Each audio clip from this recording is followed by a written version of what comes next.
As Rachel, I was ecstatic when my friends suggested throwing an 18-plus birthday party for me at an old, abandoned mansion on the outskirts of town. The place had a notorious history, whispered about in hushed tones among locals, rumored to be a site of unspeakable horrors. Ignoring the warnings, we eagerly ventured into the decrepit building, ready for a night of adult thrills and chills. From the moment we stepped foot inside, a palpable sense of dread hung heavy in the air. The dilapidated walls seemed to ooze with malevolence, and the air was thick with the stench of decay and something far more sinister. Nervous laughter filled the halls as we dared each other to explore the mansion's darkest corners. But our bravado quickly turned to terror as the night unfolded. Sinister whispers echoed through the empty rooms, chilling us to the bone. Shadows danced along the walls, taking on grotesque shapes that seemed to watch our every move with malevolent intent. As the night wore on, the true horror of our situation became apparent. Strange symbols adorned the walls, etched in blood and darkness, hinting at unspeakable rituals performed within these walls.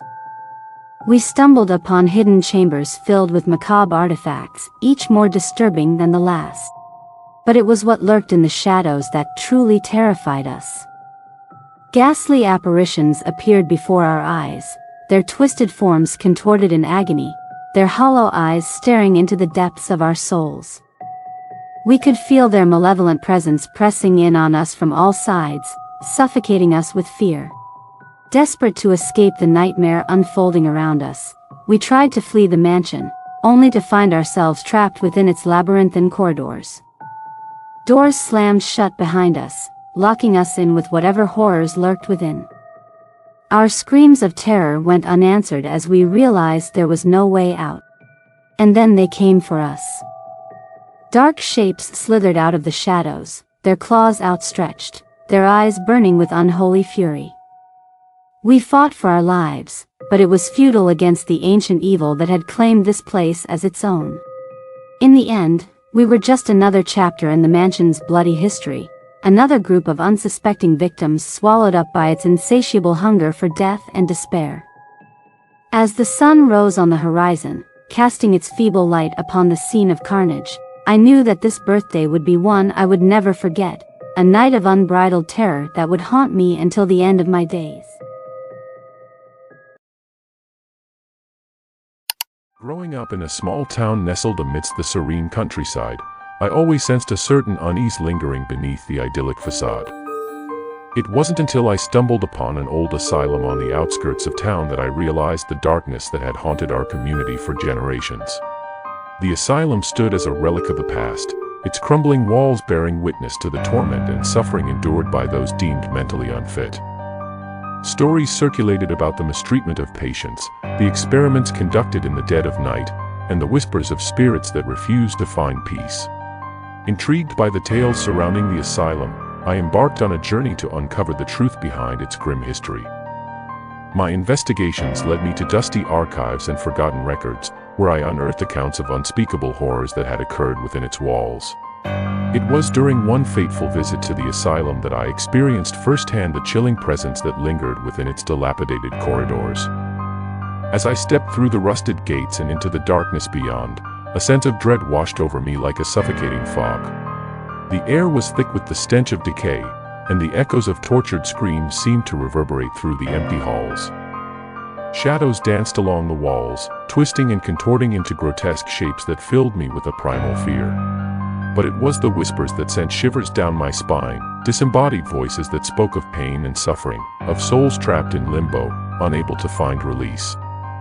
I pressed on, driven by a morbid curiosity that bordered on obsession, until I reached the heart of the asylum, the abandoned psychiatric ward. There, amidst the decaying remnants of medical equipment and forgotten patient records, I encountered a presence unlike anything I had ever known. It manifested as a shadowy figure, its form shifting and twisting in the dim light, as if torn between the realms of the living and the dead. I tried to flee, but I found myself rooted to the spot, unable to tear my gaze away from the entity that loomed before me. It reached out with spectral hands, its touch sending icy tendrils of fear coursing through my veins. In that moment of terror, I realized the true horror of the asylum, that it was not just a place of confinement for the mentally ill, but a prison for lost souls condemned to wander its halls for eternity. As I stumbled out of the asylum, shaken to the core by my encounter, I knew that I had uncovered a truth that few dared to acknowledge. The shadows that lurked within those walls were not just figments of imagination, but echoes of the past, reminders of the darkness that still haunted our town to this day. And though I tried to put the memories of that night behind me, I could never shake the feeling that the spirits of the asylum still lingered, waiting in the shadows for their next unsuspecting victim.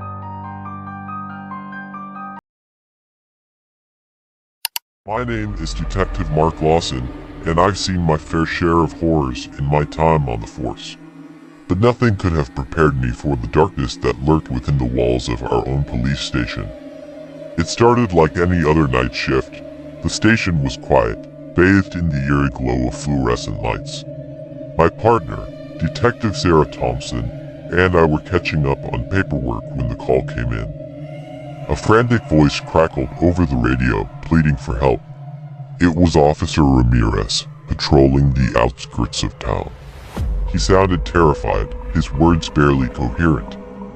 We wasted no time, jumping into our squad car and racing to his location. But when we arrived, there was no sign of Officer Ramirez. His patrol car sat abandoned by the side of the road, doors hanging open like gaping mouths. We searched the surrounding area, calling out for him, but the only response was the howling wind. That's when we noticed it. A trail of blood leading into the dense forest. With guns drawn, we ventured into the darkness, the trees looming like silent sentinels. The further we went, the thicker the sense of dread became, until it felt like a suffocating blanket around us. Then, we found him.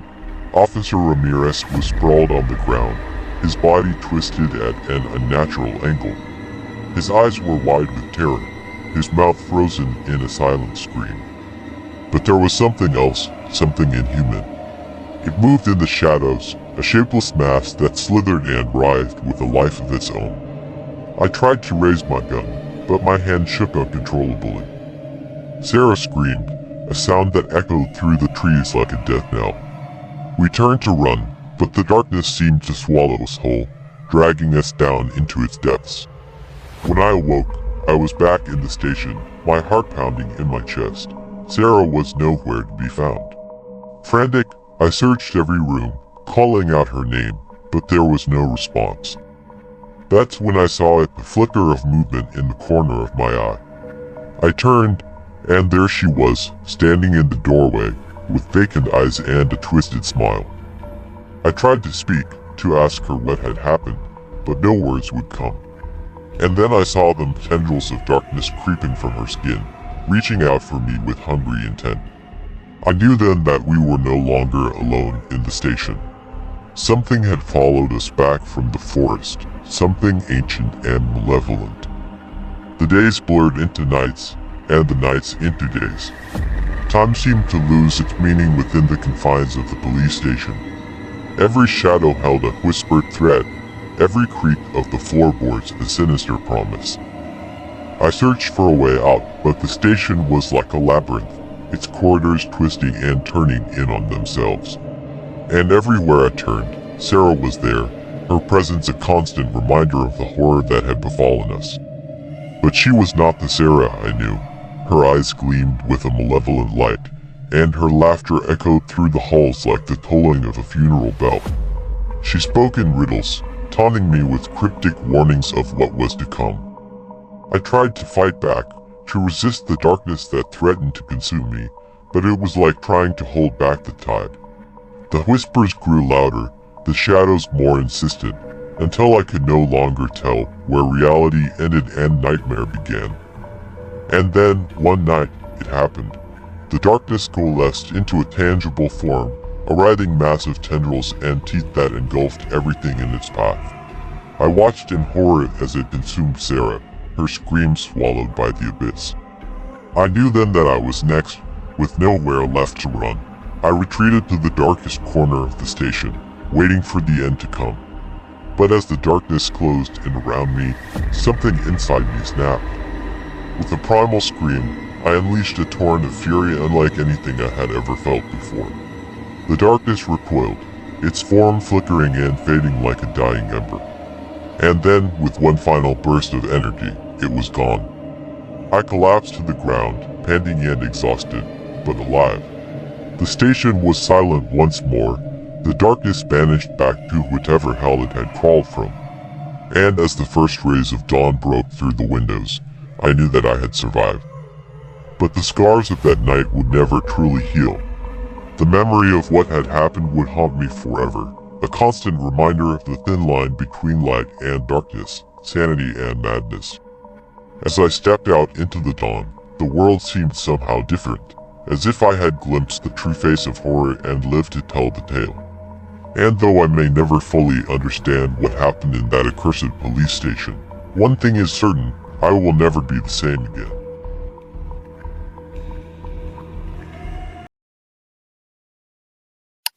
Hi, I'm Sarah Evans, an ordinary high school student with an extraordinary curiosity. My days at St. Agatha's School are typically filled with the mundane routines of classes, homework, and navigating the intricate social hierarchies that seem to define teenage life. With chestnut hair that cascades in loose waves around my shoulders and hazel eyes that often reflect the flickering light of my imagination, I blend seamlessly into the sea of faces that populate the halls. Despite the apparent normalcy of my existence, there's always been a part of me that yearns for something more, something beyond the confines of the ordinary. I've always been drawn to mysteries, captivated by the allure of the unknown and the promise of adventure that lies just beyond the edge of the familiar. It was this insatiable curiosity that led me to St. Agatha's School, a place steeped in history and rumor. Nestled among the towering trees of the forest, its ivy-covered walls whispered of secrets long forgotten and mysteries waiting to be unraveled. From the moment I stepped foot inside its hallowed halls, I knew that my life would never be the same. At first, St. Agatha's seemed like any other school, bustling hallways filled with students rushing to class, teachers bustling about with stacks of papers, and the distant hum of conversation echoing off the walls. But beneath the surface, there was an undercurrent of unease, a sense that something was amiss in the air. It started with small things, inconsequential anomalies that could easily be dismissed as mere coincidences. A book misplaced here, a shadowy figure glimpsed out of the corner of my eye there. But as the days passed, the incidents grew more frequent and more sinister, until it became impossible to ignore the dark forces that work within St. Agatha's. It was during a particularly mundane math class that the first true sign of the school's malevolent presence revealed itself. Miss Thompson, our teacher, was in the middle of explaining a problem on the board when her voice faltered, her eyes widening in fear. We followed her gaze to the window, where a figure stood silhouetted against the fading light of dusk. It was a grotesque shape, twisted and contorted in ways that defied all logic. Its eyes glowed with a malevolent light, pouring into our souls with an intensity that sent shivers down my spine. And then, as quickly as it had appeared, the figure vanished, leaving behind nothing but a lingering sense of dread. From that moment on, the horrors within St. Agatha's only escalated. Shadows seemed to move of their own accord, whispering voices echoed through the empty corridors, and objects inexplicably shifted when no one was looking.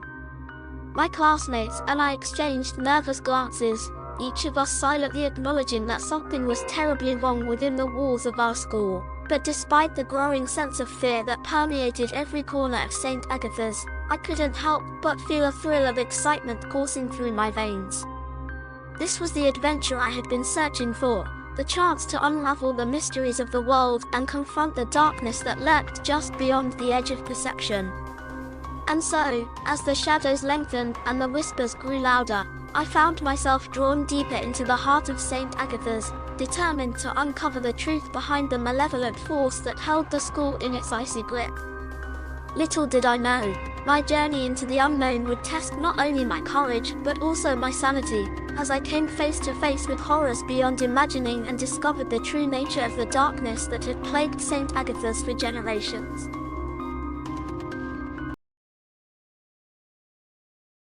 My name is Jack, and I've been a firefighter for over a decade now. There's something about facing the flames that's always drawn me in. The adrenaline rush, the camaraderie with my crew, the sense of purpose in saving lives. But there are some nights, some calls, that haunt me long after the embers have cooled. It was a chilly October evening when the alarm sounded, piercing through the quiet of the firehouse. We scrambled into our gear, the urgency palpable in the air. The dispatcher's voice crackled over the radio, directing us to an old abandoned warehouse on the outskirts of town. As we raced through the streets, the moon cast eerie shadows, and a sense of foreboding settled over me. Arriving at the scene, the building loomed before us like a dark, brooding giant, its windows shattered and its walls blackened with soot. We rushed inside, the flames roaring around us like angry spirits. The heat was suffocating, pressing down on me as if trying to crush my spirit along with my body. The smoke stung my eyes, making it difficult to see more than a few feet ahead. But it wasn't just the fire that unsettled me. There was something off about this place. An oppressive heaviness that seemed to seep into my bones, chilling me to the core.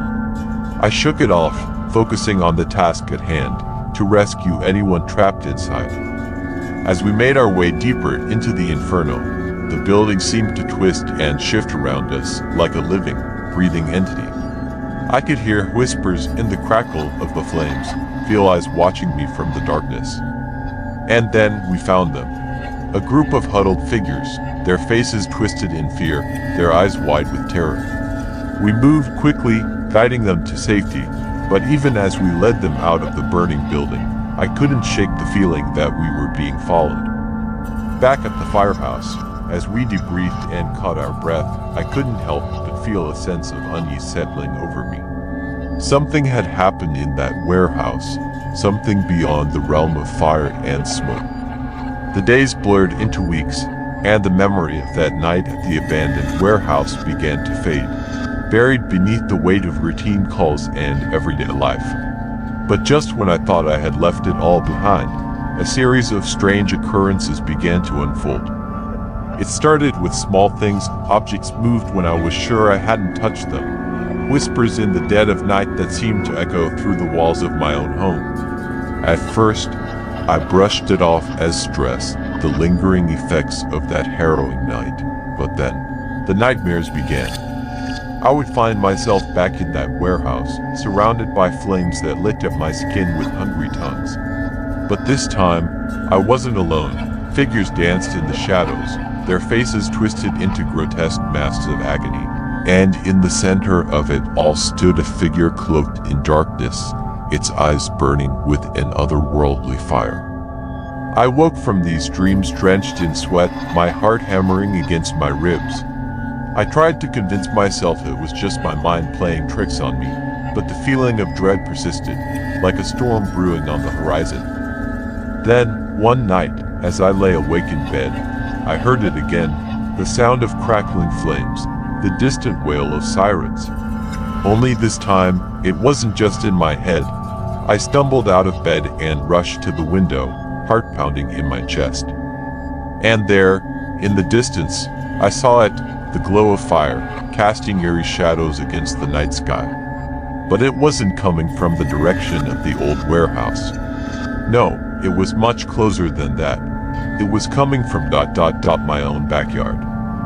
With trembling hands, I threw open the back door and stepped outside, the chill of the night air cutting through me like a knife. And there, in the center of my backyard, stood the charred remains of what used to be a small shed. I approached cautiously, the flames long extinguished but the heat still radiating from the smoldering ruins. And as I peered inside, my blood turned to ice. Nestled among the ashes, I saw them. The same twisted figures from my nightmares, their eyes vacant yet somehow accusatory. I stumbled back, a scream rising in my throat, but before I could utter a sound, a voice spoke from behind me, a voice that sent shivers down my spine. Welcome to my domain, Jack. It said, its tone dripping with malice. You thought you could escape, but you belong to me now. Forever. And as I turned to face the source of the voice, I saw him, the figure cloaked in darkness, his eyes burning with an unholy fire. And in that moment, I realized the truth. The fire at the warehouse had been no accident. It had been a sacrifice. A gateway for something far more sinister to enter our world. And now, it had claimed me as its own.